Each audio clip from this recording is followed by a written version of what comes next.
Want a whole lot of love? Let's talk about it.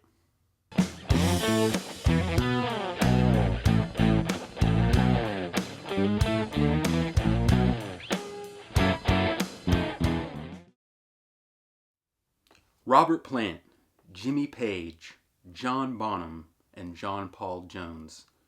Maybe the greatest rock band of all time. Certainly up there in the A list. I kind of rank things in an A list, a B list, and a C list as far as musicianship, influence on pop music at large, rock music at large, and any way you slice it. Led Zeppelin is definitely part of the A list, along with the Beatles, Pink Floyd, etc. But one of their greatest albums, Led Zeppelin 2, my favorite album, where I really think that they started to hit their stride. It's got Whole Lot of Love, Moby Dick, Bring It On Home, Heartbreaker. It's just classic bangers all the way to the end. And so I wanted to do a shootout of a bunch of different pressings of Led Zeppelin 2 to kind of like give you an idea of what you might be dealing with out there on the used market. So first up, I'm going to show you all the ones that we shot out. First up, we've got the Classic Records Bernie Grundman cut on the 200 gram. The last reissues done all analog, so we're going to be doing that guy.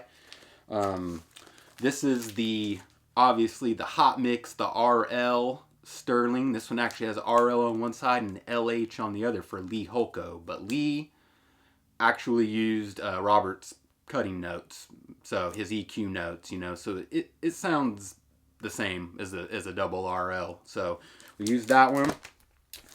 Obviously, the Mobile Fidelity pressed at JVC in Japan. We also brought a 1979 Japanese pressing into the fold as well. Sorry, no OBI. And then the 1976 Japanese pressing in here too. So these are the ones that we shot out. I'm going to tell you my thoughts on these. So these should all be all analog, obviously. But what I think is interesting about all of these is they all really do sound different. It's kind of interesting to see what people were doing with this album and what they thought made it sound better. I'm just going to go ahead and start with this 76 Japan press. I really liked this one. In fact, if we're going to compare it to this other Japanese pressing, it puts the smackdown on this one. This one definitely has tipped up highs, as does this. But this one seems to have a little more low end, and it definitely has more detail and more dynamics. This is the better of the two Japanese pressings, and also it comes with a sweet full-size poster, which none of the rest of these versions come with. So if you're looking for a good Japanese pressing, this is definitely the one. And another thing I will say about Japanese pressings is typically the low end isn't great on them because most people in Japan live in apartments and they do not want, the thunder of John Bonham coming down upon their neighbors or whatever record it might be. So typically Japanese pressings are going to have a little tipped up high end, and the low end is going to be, not as abundant. But this one's pretty dang good. So if you're looking for a good Japanese pressing, this is really good. Stepping over to the Mobile Fidelity. Quiet vinyl, obviously pressed at JVC on that original super vinyl, which is just chef's kiss when it comes to black backgrounds. What I will say about this one is it's the weakest of all of them. And it's not that it sounds bad, it's just when you put it up against these others, it really has the mid-range sucked out of it. It's just, there's some mid-range suck. There's definitely some low end is there. The top end is really tipped up. And yeah, they've just kind of sucked the middle of it. It kind of gave it a Weight Watchers diet. So that's what I would say about this one. But hey, it's on clean vinyl, quiet backgrounds. Let's talk a little bit about the Classic Records. Now, this is the Bernie Grundman cut, the last all analog cut. I know you have the 2014 remaster and you think it's awesome. Well, hey, it's good for a bargain copy. But if you want the best all analog reissue that's been done recently. This is the one. This dude brings the thunder. It's got the detail. It's on the Qui-X vinyl. This is a fantastic version, and I'm gonna go ahead and hold up the RL. Because what I want to say about these is they're very comparable. They really, really are. And if I'm going to tell you which one won the shootout, I'm going to say that the RL won by a hair.